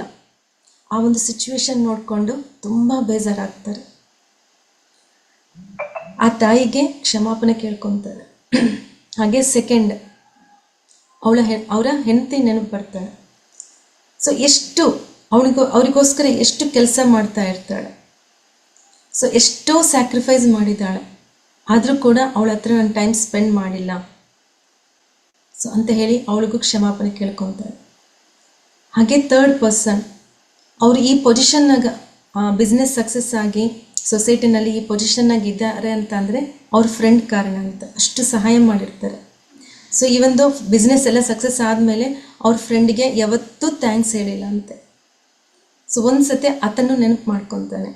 ಸೊ ಆ 3 ಜನನೂ ನೆನೆಸ್ಕೊತಾ ಖುಷಿ ಪಡ್ತಾನೆ. ಇಷ್ಟೆಲ್ಲ ಪಡೆದಿದ್ದಕ್ಕೆ ನಾನು ಎಷ್ಟು ಸಂತೋಷವಾಗಿದ್ದೀನಿ, ಸೊ ನಾನೆಷ್ಟು ಪುಣ್ಯ ಮಾಡಿದ್ದೀನಿ ಅಂತ ಹೇಳಿ ಅಂದ್ಕೊಂಡು ಥ್ಯಾಂಕ್ಸ್ ಹೇಳ್ಕೊತಾನೆ. ಸೊ ಇವೆಲ್ಲವನ್ನು ನೆನಪು ಮಾಡ್ಕೋಬೇಕಂದ್ರೆ ಈ ಪರಿಸ್ಥಿತಿ ಕಾರಣ ಇದು. ಸೊ ಆ ಪರಿಸ್ಥಿತಿಗೆ ಥ್ಯಾಂಕ್ಸ್ ಹೇಳ್ಕೊತಾನೆ. ಸೊ ಕೊನೆ ಕ್ಷಣಗಳಿವು. ಸೊ ನಾಳೆ ಬೆಳಿಗ್ಗೆ ನಾನು ಇರ್ತೀನೋ ಇಲ್ಲೋ ಗೊತ್ತಿಲ್ಲ. ಸೊ ಅವರೆಲ್ಲರಿಗೂ ಕೂಡ ನಾನು ಸಾರಿ ಕೇಳ್ಕೊತಾ ಇದ್ದೀನಿ. ಸೊ ಅಷ್ಟೇ, ಒಂದೇ ನಿಮಿಷಕ್ಕೆ ಆ ಹಗ್ಗ ಪೂರ್ತಿಯಾಗಿ ಬಿಚ್ಕೊಂಡ್ಬಿಡುತ್ತೆ. ಇನ್ನೇನು ಕೊನೆ ಸೆಕೆಂಡ್ಸ್ ಇದು ನಂದು ಅನ್ಕೊತಿದ್ದಾಗೆ ಆತ 3 ಮಿನಿಟ್ಸ್ ಒಳಗಡೆ ಕೆಳಗಡೆ ಪಾದಗಳಿಟ್ಟಿದಾಗ ಅಲ್ಲಿಂದ ಒಂದು 2 ಫೀಟ್ ಕೆಳಗಡೆ ಭೂಮಿ ಇರುತ್ತಂತೆ, ನೆಲ ಇರುತ್ತಂತೆ. ಸೊ ಇಷ್ಟೊತ್ತು ಅವರು ಹ್ಯಾಂಗ್ ಆಗಿದ್ದು ನೆಲದ ಮೇಲಿನಿಂದ ಒಂದು 2 ಫೀಟ್ ಹೈಟ್ ಮಾತ್ರ ಇದ್ದಾನೆ. ಸೊ ಈ ಕ್ಷಣ ಹೇಗಿತ್ತು ಅಂತಂದರೆ ಅಷ್ಟು ಪರಮಾನಂದ ಸ್ಥಿತಿ. ಕೈಯಲ್ಲಿ ಯಾವುದು ರೊಕ್ಕ ಇಲ್ಲ, ಯಾವುದು ಮೊಬೈಲ್ ಇಲ್ಲ, ಯಾವ ಕಾರ್ನಲ್ಲಿ ಇಲ್ಲ, ಸೊ ಯಾವ ಪರ್ಸನ್ಸ್, ಯಾರು ಫ್ರೆಂಡ್ಸ್ ಇಲ್ಲ, ಯಾರೂ ಇಲ್ಲ. ಅಷ್ಟು ಕುಣಿದಾಡ್ತಾ ಇರ್ತಾನಂತ, ಅಷ್ಟು ಸಂತೋಷದಲ್ಲಿರ್ತಾನಂತ. ಸೊ ಆ 1.5 ಫೀಟ್ ಹೈಟ್ನಲ್ಲಿದ್ದಾಗ, ಸೊ ಅಲ್ಲಿ ಆ ಪೊಸಿಷನ್ನಲ್ಲಿದ್ದಾಗ ಆ ಒಂದು ಪರಿಸ್ಥಿತಿ ಫೇಸ್ ಮಾಡಿದ ಮೇಲೆ ಅದಕ್ಕೆ ಬಂದಿರೋ ಒಂದು ಪರಮಾನಂದ ಸ್ಥಿತಿ, ಲೈಫ್ನಲ್ಲಿ ಯಾವತ್ತೂ ಈ ಎಂಜಾಯ್ಮೆಂಟ್ ನಾನು ನೋಡಿಲ್ಲ ಅಂತ ತುಂಬ ಖುಷಿ ಪಡ್ತಾನೆ. ಸೊ ಆ ಮರಣಕ್ಕೆ 1 ನಿಮಿಷ ಮುಂಚೆ ಹೇಗಿರುತ್ತೆ ಅನ್ನೋದು, ಸೊ ಅವೇರ್ನೆಸ್ನಿಂದ ನಮಗೆ ಗೊತ್ತಿದೆ ಅಂತ ಅಂದ್ಕೊಳ್ರಿ, ನಾಳೆ ನಾವು ಇರಲ್ಲ ಅಂತ ಅಂದ್ಕೊಳ್ರಿ, ನಮಗೆ ಗೊತ್ತಾಗಿದೆ ಟೈಮ್. ಸೊ ನಿನಗೆ ಇರೋದು 24 ಅವರ್ಸ್ ಅಂದಾಗ ನೀವೇನೇನು ಮಾಡ್ತೀರಾ ಯೋಚನೆ ಮಾಡಿ. ಸೊ ಆ ದೇವರು ಬಂದು ಹೇಳ್ತಾರೆ, ನಿಮಗೆ 24 ಅವರ್ಸ್ ಮಾತ್ರ ಟೈಮ್ ಇದೆ. ಸೊ ನಾವು ಮೋಸ್ಟ್ ಪಾಸಿಬಲಿ ನಾವೇನು ಮಾಡ್ತೀವಿ, ನನ್ನ ಒಂದು ರೆಸ್ಪಾನ್ಸಿಬಿಲಿಟೀಸ್ ಏನಿದಾವೋ ಅವನ್ನೆಲ್ಲ ಕಂಪ್ಲೀಟ್ ಮಾಡ್ತೀನಿ. ಸೊ ಹಾಗೆ ನಾವಿರಬೇಕು, ಈ ಕ್ಷಣದಲ್ಲಿ ನಾವು ಜೀವನ ಮಾಡಬೇಕು. ನಾಳೆ ಈ ಮೆಡಿಟೇಷನ್ ಮಾಡೋದಕ್ಕೆ ನಾನು ಇರ್ತೀನೋ ಇಲ್ಲೋ ಗೊತ್ತಿಲ್ಲ, ಈ ಕ್ಲಾಸ್ ಮಾಡೋದಕ್ಕೆ ನಾನು ಇರ್ತೀನೋ ಇಲ್ಲೋ ಗೊತ್ತಿಲ್ಲ, ಸೊ ನಮ್ಮ ಮಕ್ಕಳು ನೋಡ್ಕೊಳಕ್ಕೆ ನಾನು ಇರ್ತೀನೋ ಇಲ್ಲ ಗೊತ್ತಿಲ್ಲ. ಸೊ ಈ ಮೂಮೆಂಟ್ ಕಂಪ್ಲೀಟಾಗಿ ನನ್ನ ಕೆಲಸಗಳನ್ನು ನಾವು ನೋಡಿಕೊಂಡು, ಸೊ ನನ್ನ ಕೆಲಸಗಳು ಅನ್ನೋದಕ್ಕಿಂತ ನಮ್ಮ ಕರ್ತವ್ಯವನ್ನು, ಸೊ ನಮ್ಮ ಒಂದು ಧರ್ಮವನ್ನು, ಪ್ರತಿಯೊಂದು ಸೋಲ್ ಕೂಡ ಇಲ್ಲಿ ಹೇಗೆ ಬರುತ್ತೆ, ಯಾಕೆ ಬರುತ್ತೆ ಅಂತಂದರೆ ಕಲ್ತ್ಕೊನೆಗೋಸ್ಕರ. ಎಷ್ಟೋ ಲರ್ನಿಂಗ್ಸ್, ಆ ಲರ್ನಿಂಗ್ಸ್ ನಾವು ತಿಳ್ಕೊಂಡಾಗೆ ಈ ಸೋಲ್ ಅನ್ನೋದು ಅಸೆಂಡ್ ಆಗುತ್ತೆ, ಉನ್ನತ ಸ್ಥಿತಿಗೆ ಹೋಗುತ್ತೆ ಅದು. ಸೊ ನಾವೆಲ್ಲರೂ ಕೂಡ ವಿಶ್ವಾತ್ಮದ ಒಂದು ಅಂಶಗಳು. ಸೊ ಅವರು ಜೀವಾತ್ಮವಾಗಿ ಈ ಭೂಮಿ ಮೇಲೆ ಬಂದಿರ್ತೀವಿ. ಈ ಭೂಮಿ ಅನ್ನೋದು ಒಂದು ಪಾಠಶಾಲೆ. ಇಲ್ಲಿ ಸೋ ಮೆನಿ ಲರ್ನಿಂಗ್ಸ್ ಇರ್ತವೆ, ಎಷ್ಟೋ ಪಾಠಗಳನ್ನು ನಾವು ಕಲ್ತ್ಕೋಬೇಕು. ಸೊ ಅದನ್ನು ಬಿಟ್ಟು ನನಗಿದು ಬೇಡ, ಈ ಸಿಚುವೇಶನ್ ನನಗಿಷ್ಟ ಇಲ್ಲ, ನಾನು ಹೀಗಿರೋದು ನನಗಿಷ್ಟ ಇಲ್ಲ, ಸೊ ನನಗೆ ಯಾಕೆ ಜಾಬ್ ಬಂದಿಲ್ಲ, ನನಗೆ ಯಾಕೆ ಪ್ರಮೋಷನ್ ಬಂದಿಲ್ಲ, ಆ ಪ್ರಮೋಷನ್ ಬಂದಿಲ್ಲ ಅನ್ನೋ ಕಾರಣದಿಂದ ನಾವು ಏನೋ ಕಲ್ತ್ಕೋಬೇಕು. ಸೊ ಆ ಲರ್ನಿಂಗ್ಸ್ ಎಲ್ಲಿದ್ದಾವೆ ಅದನ್ನೇ ನಾವು ಬೇಡ ಅಂದ್ಕೊಂಡು ಅಪೋಸ್ ಮಾಡಿಕೊಂಡು ನಾವು ಕೂತ್ಕೊಂಡಿರ್ತೀವಿ. ಸೊ ಈ ಸಿಚುವೇಶನ್ ನನಗೋಸ್ಕರ ಬಂದಿದೆ, ಒಂದು ಆಕ್ಸೆಪ್ಟೆನ್ಸ್ ಇದ್ದಾಗ ಆವಾಗ ನಾವು ನಮ್ಮ ಒಂದು ನೆಕ್ಸ್ಟ್ ಏನು ಹೇಗಿರುತ್ತೆ, ಸೊ ಕಂಪ್ಲೀಟಾಗಿ ಆಕ್ಸೆಪ್ಟ್ ಮಾಡಿಕೊಂಡು ಆ ಸರ್ವ ಸ್ವೀಕೃತ ಭಾವನೆಯಿಂದ ಅದನ್ನು ನಾವು ತಗೊತೀವಿ. ನಾವು ಮಾಡಲೇಬೇಕು ಅಂತ ಅಂದಾಗ ಆ ಚಾಲೆಂಜಸ್ ಮತ್ತೆ ಮತ್ತೆ ನಮಗೆ ಬರೋದಿಲ್ಲ. ಸೊ ಓಕೆ, ನನಗೆ ಈಗ ಪ್ರಮೋಷನ್ ಬಂದಿಲ್ಲ, ಸೊ ನಾನು ವೇಸ್ಟ್,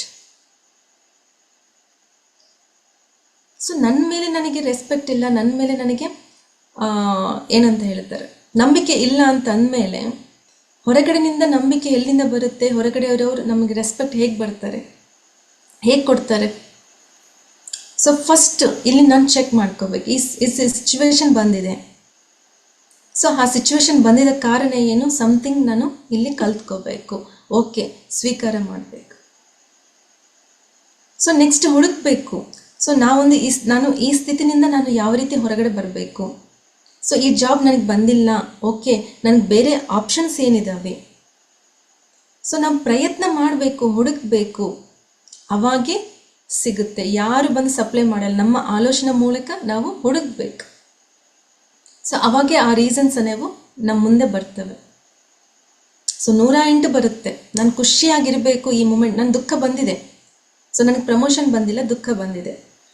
ಆ ದುಃಖನಿಂದ ನಾನು ಹೊರಗಡೆ ಬರಬೇಕು ಅಂತಂದರೆ, ನಾನು ಖುಷಿಯಾಗಿರಬೇಕು ಅಂತಂದರೆ, ಸೊ ಏನೇನು ರೀಸನ್ಸ್ ಇದ್ದಾವೆ ಹುಡುಕಿ ಪ್ರಯತ್ನ ಮಾಡಬೇಕು. ಸೊ ಆಲೋಚನೆಗಳು, ಸೊ ಯಾವ ವಿಷಯಕ್ಕೋಸ್ಕರ ನಾನು ಇರ್ಬೋದು ಯೋಚನೆ ಮಾಡಿದಾಗ ಆಟೋಮೆಟಿಕ್ ಸಿಗುತ್ತೆ. ಅದೇ ನಾನು ತುಂಬ ಖುಷಿಯಾಗಿದ್ದೀನಿ, ಅಹಂಕಾರ ನನ್ನ ಒಳಗಡೆ ರೈಸ್ ಆಗ್ತಾ ಇದ್ದಾಗೆ ನಾನು ಯೋಚನೆ ಮಾಡಬೇಕು, ಹಾಂ ನಾನು ಕರೆಕ್ಟ್ ಇದ್ದೀನಿ, ಓಕೆ. ಸೊ ಇನ್ನು ಯಾವ ವಿಷಯದಲ್ಲಿ ನಾನು ಏನಾದರೂ ತಪ್ಪು ಮಾಡ್ತಾ ಇದ್ದೀನಾ, ಇನ್ನು ಯಾವುದೇ ವಿಷಯದಲ್ಲೆಲ್ಲ ನಾನು ಏನಾದರೂ ಕಲ್ತ್ಕೋಬೇಕಾ, ಸರ್ಚ್ ಮಾಡಿದಾಗೆ ಅಲ್ಲಿ ಕೂಡ ನಾವು ತಿಳ್ಕೊತೀವಿ. ಸೊ ತುಂಬ ಅಹಂಕಾರ, ನಾನೇ ಗ್ರೇಟ್. ಇಲ್ಲಿ 2 ವಿಷಯಗಳು ಮೇಡಮ್. ಒಂದು, ನಾನೇ ಗ್ರೇಟ್ ಅನ್ನೋದು ತಪ್ಪು, ನಾನು ಗ್ರೇಟ್ ಅನ್ನೋದು ವೆರಿ ಗುಡ್. ಸೊ ನಾನು ಗ್ರೇಟ್, ನಾನು ಪುಸ್ತಕಗಳು ತುಂಬ ಓದ್ತೀನಿ, ಎಸ್ ನಾನು ಗ್ರೇಟ್. ಬಟ್ ನಾನೇ ಗ್ರೇಟ್ ಅನ್ಕೊಳೋದು ಇಲ್ಲಿ, ನಾನೇ ಗ್ರೇಟ್, ನಾನು ಗ್ರೇಟ್. ಸೊ ನಾನು ಗ್ರೇಟ್ ಅನ್ನೋದು ನನ್ನ ಮೇಲೆ ಇರೋ ನನಗೆ ರೆಸ್ಪೆಕ್ಟ್, ಸೊ ನನ್ನ ಮೇಲೆ ಇರೋ ನನ್ನ ನಂಬಿಕೆ, ಅದು ಅಹಂಕಾರದಲ್ಲಿಲ್ಲ. ನಾನು ಗ್ರೇಟ್ ಅನ್ಕೊಳೋದು ಅಹಂಕಾರ ಅಲ್ಲ, ನಾನು ಮಾತ್ರ ಗ್ರೇಟ್ ಅನ್ಕೊಳೋದು ತುಂಬ ಅಂದರೆ. ಸೊ ನಮ್ಮ ಹತ್ರ ಇರೋ ಏನಂತ ಹೇಳ್ತಾರೆ, ಹೇಗೆ ಹೇಳಬೇಕು, ಸೊ ಒಂದು ಅಜ್ಞಾನದ ಕಡೆ ನಮ್ಮನ್ನು ತಗೊಂಡು ಹೋಗುತ್ತೆ. ನಮ್ಗೆ ಗೊತ್ತಾಗ್ಲಾರ್ದಂಗೆ ನಮ್ಮ ಪತನವನ್ನು ನಾವು ನೋಡ್ತಾ ಇರ್ತೀವಿ. ಹಾಗೆ ನನಗೇನು ಗೊತ್ತಿಲ್ಲ ಅನ್ನೋದು ಕೂಡ ತುಂಬ ತಪ್ಪು. ಸೊ ನಮ್ಮ ಇನ್ಫೀರಿಯಾರಿಟಿಗೆ ನಾವು ಹೋಗ್ತಾ ಇದ್ದೀವಿ. ಸೊ ನಮ್ಮ ಮೇಲೆ ನಮಗೆ ಆ ಗೌರವವನ್ನು ತಿಳಿಸ್ತಾ ಇದ್ದೀವಿ. ಸೊ ಈ ಎರಡಕ್ಕೂ ಬ್ಯಾಲೆನ್ಸ್ ಮಾಡ್ತಾ ಒಂದು ಅವೇರ್ನೆಸ್ನಿಂದ ನಮ್ಮ ಜೀವನವನ್ನು ಮಾಡಬೇಕು. ಸೊ ಇನ್ನೊಂದು ಚಿಕ್ಕ ಸ್ಟೋರಿ ಹೇಳ್ತಾರೆ. ಒಂದು ಚೈನೀಸ್ ಅಂತೆ, ಒಂದು Russian something other foreign country ಒಂದು ಪರ್ಸನು. ಸೊ ತುಂಬ ಇರುತ್ತಂತೆ ಅವ್ರ ಕಡೆ. ಸೊ ನಾಲೆಡ್ಜ್ ಇರುತ್ತೆ, ಎಲ್ಲವೂ ಇರುತ್ತೆ. ಸೊ ಅವರ ಕಿರು ಬೆರಳಿರ್ತದಲ್ವ, ಅದು ಸ್ವಲ್ಪ ಕರ್ವಾಗಿ ಇರುತ್ತಂತೆ. ಅದನ್ನು ಸರಿ ಮಾಡ್ಕೊಳಕ್ಕೋಸ್ಕರ ಸುಮಾರು 10 ವರ್ಷ ಎಲ್ಲ ಡಾಕ್ಟರ್ಸ್ ಕಡೆ ತೋರಿಸ್ತಾನಂತೆ. ಎಲ್ಲಿನೂ ಸರಿ ಹೋಗಲ್ಲ ಅಂತೆ. ಸೊ ಯಾರಾದರೂ ಬಂದು ಮಾತಾಡಬೇಕಾದ್ರೆ, ಅವ್ರಿಗೆ ಶೇಕ್ ಹ್ಯಾಂಡ್ ಕೊಡಬೇಕಾದ್ರೆ ತುಂಬ ಇನ್ಫೀರಿಯಾರಿಟಿ ಫೀಲ್ ಆಗ್ತಾ ಇರ್ತಾನಂತೆ. ಸೊ ಎಷ್ಟು ವರ್ಷ ಪ್ರಯತ್ನ ಮಾಡಿದ್ರು ಕೂಡ ಅವ್ರಿಗೆ ಈ ಕಿರುಬೆರಳು ಸರಿ ಹೋಗೋದಿಲ್ಲ ಅಂತ. ಸೊ ಈ ಕಿರುಬೆರಳಿನಿಂದ ಏನಾದರೂ ಕೆಲಸ ಇದೆಯಾ? ಇಲ್ಲ. ಆದರೂ ಕೆಲಸಕ್ಕೆ ಬರಲಾದ ವಿಷಯಕ್ಕೆ ಅವರು ಸುಮಾರು ಅವ್ರ ಲೈಫ್ನಲ್ಲಿ ಎಷ್ಟೋ ಸಮಯವನ್ನು ಅವರು ವೇಸ್ಟ್ ಮಾಡ್ಕೊತಾರೆ. ಸೊ ಆಗ ನಮ್ಮ ಲೈಫ್ ಆಗಬಾರ್ದು. ಪ್ರತಿ ನಿಮಿಷ ಒಂದು ಅವೇರ್ನೆಸ್ನಿಂದ ಸೊ ನಮ್ಮನ್ನು ನಾವು ನೋಡ್ಕೋಬೇಕು, ಇನ್ನೊಬ್ಬರು ನೋಡೋದಲ್ಲ. ಬಿಫೋರ್ ಮೆಡಿಟೇಷನ್ ಹೇಗಿರುತ್ತೆ, ಯಾವಾಗಲೂ ಇನ್ನೊಬ್ಬರು ನೋಡಿಕೊಂಡು, ಇನ್ನೊಬ್ಬರ ಜೊತೆಗೆ ಕಂಪ್ಯಾರಿಸನ್ ಮಾಡಿಕೊಂಡು, ಇನ್ನೊಬ್ಬರು ಹೇಗಿದ್ದಾರೆ ಹಾಗೆ ಇನ್ನೊಬ್ಬರು ನಮ್ಮ ಬಗ್ಗೆ ನಾವು ಯೋಚನೆ ಮಾಡೋದಿಲ್ಲ, ಇನ್ನೊಬ್ಬರ ಬಗ್ಗೆ ಯೋಚನೆ ಮಾಡ್ತೀವಿ. ಅಟ್ ದಿ ಸೇಮ್ ಟೈಮ್ ಇನ್ನೊಬ್ಬರು ನಮ್ಮ ಬಗ್ಗೆ ಏನು ಯೋಚನೆ ಮಾಡ್ತಾ ಇದ್ದಾರೆ ಅಂತ ಯೋಚನೆ ಮಾಡ್ತೀವಿ. ಸೊ ಇದಕ್ಕೆ ಎಷ್ಟೋ ಲೈಫ್ ನಾವು ಸ್ಪೆಂಡ್ ಮಾಡಿಬಿಟ್ಟಿವಿ. ಸೊ ಧ್ಯಾನಕ್ಕೆ ಬಂದ ಮೇಲೆ ಈ ಹೊರಗಡೆ ಇರುವಂಥ ನಮ್ಮ ದೃಷ್ಟಿಯನ್ನು ನಮ್ಮ ಒಳಗಡೆ ಸೇರಬೇಕು. ಸೊ ನಮ್ಮನ್ನು ನಾವು ನೋಡ್ಕೋಬೇಕು. ಸೊ ಅಲ್ಲಿನಿಂದ ನಿಜವಾದ ಆಧ್ಯಾತ್ಮಿಕತೆ ಅನ್ನೋದು ಸ್ಟಾರ್ಟ್ ಆಗುತ್ತೆ. ಸೊ ನಿನ್ನ ಆಲೋಚನೆ ನಿನ್ನ ಅಸ್ತಿತ್ವಕ್ಕೆ ಕಾರಣ ಆಗುತ್ತೆ ಅಂತ ಹೇಳ್ತಾರೆ. ಸೊ ಆ ಆಲೋಚನೆಗಳಲ್ಲಿ ಕೂಡ ಮಧ್ಯ ಮಾರ್ಗ, ಮಿಡಿಲ್ ಪಾತ್, ಹೈ ಇರಬಾರ್ದು, ಲೋ ಇರಬಾರ್ದು, ಬ್ಯಾಲೆನ್ಸ್ಡ್ ಆಗಿ ನಾವು ಜೀವನ ಮಾಡಬೇಕು. ಸೊ ಈ ರೀತಿ ಎಷ್ಟೋ ವಿಷಯಗಳನ್ನು ಎಲ್ಲರಿಗೂ ಅರ್ಥ ಆಗೋ ಥರ ಅವರು ನಮಗೆ ಹೇಳ್ಕೊಟ್ಟಿದ್ದಾರೆ. ಅದರಲ್ಲಿ ಈ ಮಧ್ಯ ಮಾರ್ಗ ಅನ್ನೋದು ಸರ್ ಹೇಳಿರುವಂಥ very very important concept. So okay madam, thank you so much for giving this opportunity. Okay madam, ತುಂಬಾ ಧನ್ಯವಾದಗಳು. ಅತ್ಯಂತ ಕಡಿಮೆ ಸಮಯದಲ್ಲಿ ತುಂಬಾ ಅದ್ಭುತವಾದ ಮಾಹಿತಿಗಳನ್ನ ತಿಳಿಸ್ಕೊಟ್ಟಿದ್ರಿ ಮೇಡಮ್. ಮಧ್ಯ ಮಾರ್ಗ ಎಲ್ಲಾ ಸಮಸ್ಯೆಗಳಿಗೆ ಪರಿಹಾರ ಅಂತ ಹೇಳಿದ್ರಿ. ಹಾಗೆ ಎರಡನ್ನೂ ಬ್ಯಾಲೆನ್ಸ್ ಮಾಡ್ಬೇಕು. ಏನು, ಪ್ರಾಪಂಚಿಕ ಜೀವನ ಮತ್ತೆ ಆಧ್ಯಾತ್ಮಿಕ ಜೀವನ ಎರಡನ್ನೂ ಬ್ಯಾಲೆನ್ಸ್ ಮಾಡ್ಬೇಕು ಅಂತ ತಿಳಿಸ್ಕೊಟ್ರಿ. ಹಾಗೆ ಅಕ್ಸೆಪ್ಟೆನ್ಸಿ, ಜೀವನದಲ್ಲಿ ಪ್ರತಿಯೊಂದನ್ನು ಕೂಡ ನಾವು ಸ್ವೀಕಾರ ಮಾಡ್ಬೇಕು, ಸ್ವೀಕಾರ ಮನೋಭಾವ ಇರ್ಬೇಕು. ಹಾಗೆ ಪ್ರೆಸೆಂಟ್ ಮೂಮೆಂಟ್, ಈ ಕ್ಷಣದಲ್ಲಿ ಬದುಕಿ. ನಾನೇ ಗ್ರೇಟ್ ಅನ್ನೋದು ತಪ್ಪು, ನಾನು ಗ್ರೇಟ್ ಅಂತ ಹೇಳೋದು ರೈಟ್ ಅಂತ ಹೇಳಿದ್ರಿ. ತುಂಬಾ ಅದ್ಭುತವಾದ ಮಾಹಿತಿಗಳನ್ನ ಇವತ್ತು ನಮ್ಮೆಲ್ರಿಗೂ ತಿಳಿಸ್ಕೊಟ್ಟಿದ್ದೀರಾ ಮೇಡಮ್. ನಿಮ್ಗೆ ಧನ್ಯವಾದಗಳು. Thank you madam, thank you so much. So ಈ ಅವಕಾಶ ತುಂಬಾ ಥ್ಯಾಂಕ್ಸ್. ಓಕೆ ಮೇಡಮ್, ಧನ್ಯವಾದಗಳು. Yes madam. ಆ ಒಂದಿಬ್ರು ಪ್ರಶ್ನೋತ್ತರ ವಿಭಾಗ ಇರುತ್ತೆ ಮೇಡಮ್. ಹಾಂ, ಓಕೆ ಮೇಡಮ್. ಓಕೆ ಮಾಸ್ಟರ್ಸ್, ಇಲ್ಲಿಯವರೆಗೂ ಅದ್ಭುತವಾದ ಜ್ಞಾನವನ್ನು ತಿಳ್ಕೊಂಡಿದೀವಿ. ಯಾರಿಗೆಲ್ಲ ಏನಾದ್ರೂ ಪ್ರಶ್ನೆ ಅನಿಸಿಕೆಗಳಿದ್ದಲ್ಲಿ ಮೇಡಮ್ ಜೊತೆ ಮಾತನಾಡ್ಬೋದು. ಹ್ಯಾಂಡ್ ರೈಸ್ ಮಾಡಿ. ನೀವು ಹ್ಯಾಂಡ್ ರೈಸ್ ಮಾಡಿದ್ರೆ ನಾವು ಅನ್ಮ್ಯೂಟ್ ಕೊಡ್ಬೋದು.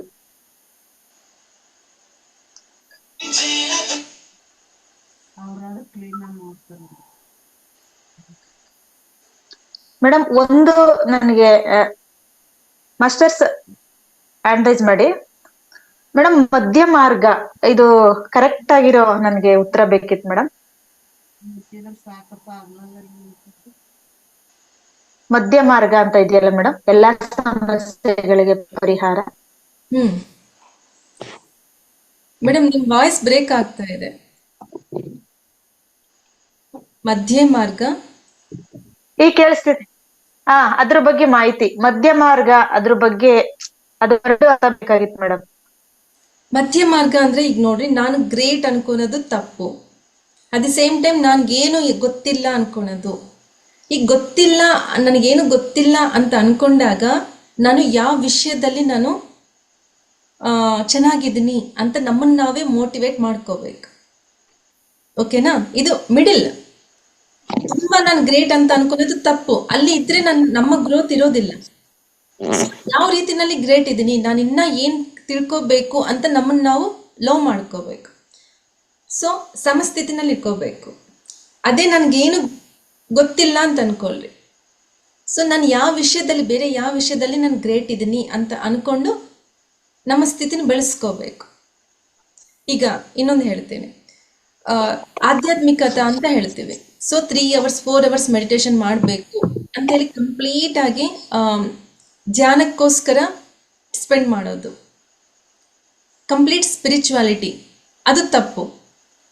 ಸರ್ ಏನಂತ ಹೇಳ್ತಾರೆ ಅಂದ್ರೆ, ಸ್ಪಿರಿಚುವಾಲಿಟಿಗೆ ಎಷ್ಟು ಇಂಪಾರ್ಟೆನ್ಸ್ ಕೊಡ್ತೀರೋ ಇಲ್ಲಿ ಸೈನ್ಸ್ ಕೂಡ ಅಷ್ಟೇ ಇಂಪಾರ್ಟೆನ್ಸ್ ಕೊಡಬೇಕು. ಇದು ಸ್ಪಿರಿಚುವಾಲಿಟಿ, ಈ ಕಡೆ ಸೈನ್ಸ್. ಸೈನ್ಸ್ ಅನೇ ವಿಷಯಗಳನ್ನು ಯಾವ್ದು ತಗೋಬೇಕು ಅದನ್ನು ತಗೋಬೇಕು. ಹಾಗೆ ಸ್ಪಿರಿಚುವಾಲಿಟಿ ಅದನ್ನು ಕೂಡ ಎಷ್ಟು, ಯಾವ ವಿಷಯದಲ್ಲಿ ಸ್ಪಿರಿಚುವಾಲಿಟಿ ಫಾಲೋ ಆಗಬೇಕು ಅದನ್ನು ಫಾಲೋ ಆಗಬೇಕು. ಪೂರ್ತಿ ಈ ಕಡೆ ಮತ್ತೆ ಈ ಕಡೆ ಇರಬಾರ್ದು. ಪ್ರಾಪಂಚಿಕ ವಿಷಯ ತುಂಬಾ ಲಾಜಿಕಲ್ ಆಗಿ ಥಿಂಕ್ ಮಾಡ್ತೀವಿ. ಸುಮ್ಮನೆ 2 ಕಣ್ಣು ಮುಚ್ಕೊಂಡ್ರೆ ನಿಮಗೆಲ್ಲ ಶಕ್ತಿ ಬರುತ್ತಾ, ಇದೆಲ್ಲ ವೇಸ್ಟ್ ಅಂತ ಹೇಳಿ ನಾವು ಸೈನ್ಸ್ಗೆ ಕಂಪ್ಲೀಟ್ 100% ಇದಕ್ಕೆ ಇಂಪಾರ್ಟೆನ್ಸ್ ಕೊಡ್ತೀವಿ. ಈ ಆಧ್ಯಾತ್ಮಿಕತೆನೇ ಬಿಟ್ಬಿಡ್ತೀವಿ. ಹಾಗಂತ ಹೇಳಿ ಯಾರೋ ಹೇಳಿದಾರಂತೆ ಇಡೀ ರಾತ್ರಿ ಇಡೀ ಬೆಳಿಗ್ಗೆ ಎದ್ದ ತಕ್ಷಣ ಧ್ಯಾನ ಮಾಡೋದು, ರಾತ್ರಿ ಎಲ್ಲ ಧ್ಯಾನ ಮಾಡೋದು, ಅದು ತಪ್ಪು. ಸೊ ಎರಡೂ ಬ್ಯಾಲೆನ್ಸ್ ಮಾಡಬೇಕು. ಮಧ್ಯ ಮಾರ್ಗ ಅರ್ಥ ಆಯ್ತಾ ಮೇಡಮ್? ಸೊ ಸ್ಪಿರಿಚುವಾಲಿಟಿ ಮತ್ತೆ ಸೋಷಿಯಲ್ ಲೈಫ್ ಮಧ್ಯ ಮಾರ್ಗದಲ್ಲಿ ಇದ್ವಿ. 50-50% ಮೇಡಮ್. ಮಧ್ಯ ಮಾರ್ಗ ಅಂತ ಅಂದ್ರೇನು, ಇದು 50%, ಇದು 50%. ಈಗ ಅರ್ಥ ಆಯ್ತಲ್ವಾ? ಓಕೆ ಮೇಡಮ್, ಅರ್ಥ ಆಯ್ತು. Thank you madam. Thank you. Mamata madam. ನಮಸ್ತೆ ಮೇಡಮ್.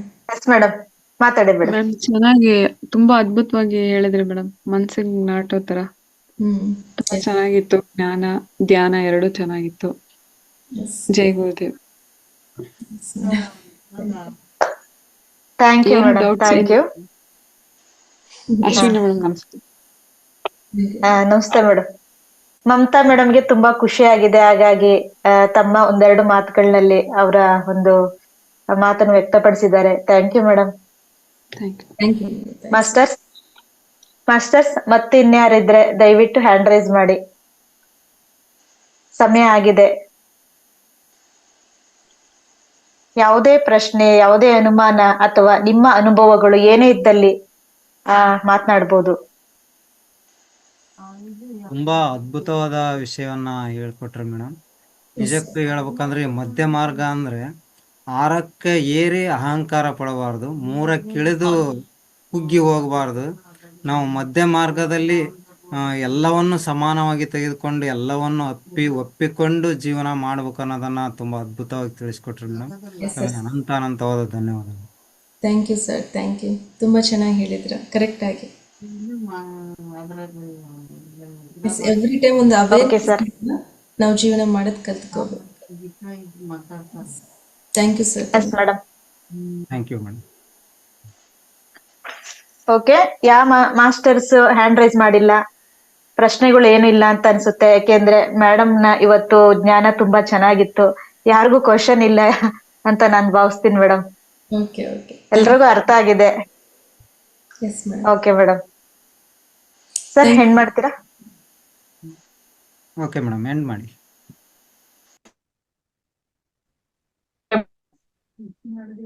ಇದುವರೆಗೂ ಬಂದು ಅದ್ಭುತವಾದ ಜ್ಞಾನ ತಿಳಿಸ್ಕೊಟ್ಟಿದ್ದೀರಾ, ತುಂಬಾ ತುಂಬಾ ಧನ್ಯವಾದಗಳನ್ನ ಹೇಳ್ತಾ, ಮಾಸ್ಟರ್ಸ್ ಭಾಗವಹಿಸಿದ ಮೇಲೆ ಧನ್ಯವಾದಗಳನ್ನ ಹೇಳ್ತಾ ಇವತ್ತಿನ ಕಾರ್ಯಕ್ರಮವನ್ನು ಇಲ್ಲಿಗೆ ಮುಕ್ತಾಯ ಮಾಡೋಣ. ಮತ್ತೆ ನಾಳೆ ಭೇಟಿ ಆಗೋಣ ಅಂತ ಹೇಳ್ತಾ ಎಲ್ಲರಿಗೂ ಧನ್ಯವಾದಗಳು. Thank you. Thank you madam, thank you. ಎಲ್ರಿಗೂ ಧನ್ಯವಾದಗಳು.